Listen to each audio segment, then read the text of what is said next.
I'm a native New Yorker. I now live in the Midwest. Any rumors that state that I'm here because of the witness protection program are overly exaggerated. I take companies and I completely manipulate them within an inch of their lives so as to make them live a better life and a better existence. So that way their parents can look down on them and say, I am happy that you came into existence. I am happy that you're alive. Go forth and prosper. So branding Jedi is, really is, it's one who knows, who isn't thrown off by all the different curveballs that one can experience when actually taking a company. Because a company is personal to someone. It's not only personal to the people that are going to be watching, viewing it after it's all done, but there are owners or business owners that it's a very personal thing. They wanted to make sure this is the best that it can be. If their heart's in the right place, it's not just sort of a capitalistic sort of, oh, we're just going to invest and they don't care. But if their heart's in the right place and they want to really do something, what happens is all kinds of unpredictable things will come up. And if you take an example, remember when Yoda was fighting he's there with and it's like, you don't have time to think. That's the thing about being a branding Jedi. You don't have time to think and sort of have all these canned answers. It's a matter of being able to think on your feet, being able to do it really in a way that's dynamic and that's real, that you believe in. And thus, the Force will be with you. Okay, so what does our company do? Do we just change logos? Does anybody have a gun? Can I shoot this guy? Do we just change logos? No. What we do is we make sure that a company has the right voice that is going to stand out in the market. That's actually going to be something that people take notice of. It's going to be something that's meaningful, because it can't just be making something pretty. It's actually taking a company and finding out why really should anyone care, and how do we take that answer and make it meaningful in the scope of the actual marketplace, because that thing is either going to sit on a shelf or it's going to be online. It's going to be seen with many other things. Now, will it be a contender or will it be a brand leader? And what do we have to do? What are the necessary steps that we have to take so that this becomes something that will have a top-of-mind presence? That's what we do. That's why we do what we do, to really help that company, its product, its community. I've branded cities, I've branded products, I've done all these various things.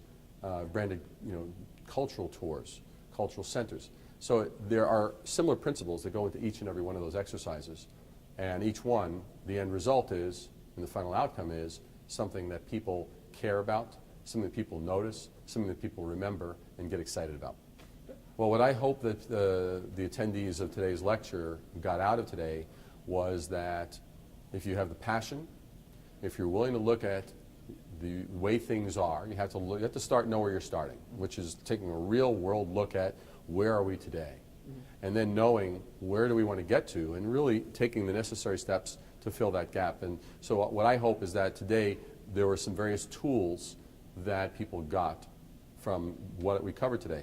And one of my key things is that I'm not an advocate of people just blindly listening to something and having that be like sort of, okay, that's the rule, I will now blindly follow that. Right. And so my personal philosophy is that rules enable one to follow, whereas knowledge enables one to lead. And today I hope that people walked away with some knowledge that they knew at least the right questions to ask, which is always the proper place to start. Well, when one is starting up their own business, they need to start out with a standpoint of really having a good enough breadth of what's out there, because nothing's going to be a standalone. It's like, what's out there? Every worthwhile brand, especially a game-changing brand, knew what was out there, knew that there was a problem with the existing scene. Like I had mentioned in the lecture, Dyson did it because everybody was complacent with regard to the vacuums. Apple, the whole thing was technology was getting in the way. Apple's whole thing was to create technology that actually got out of the way. And there was also the factor of bringing technology that basically said, you know what, we don't have to settle for the status quo, we don't have to be beige, we can actually do something that's different, that opens the door for allowing technology to open doors and not close them or give people speed bumps that it's like, oh, I want to do this. Oh, that was painful. I want to do this. That was painful. Right. To only look at themselves and to not realize that there is a world out there. That is probably the number one mistake that I see clients making, that we should now be. Great example is, especially startups will sometimes say, well, we want to be just like so-and-so. Right. Well, if you want to be just like so-and-so, then either,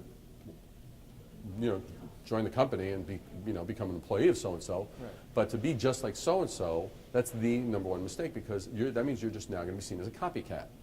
You're going to be seen like the guys that look like blah. So every time now you brand yourself and you advertise, you now remind everybody of the guys that you're actually copying. You don't even communicate about yourself anymore, because that's not what people see. So it's one of the biggest mistakes is that we want to be just like so-and-so.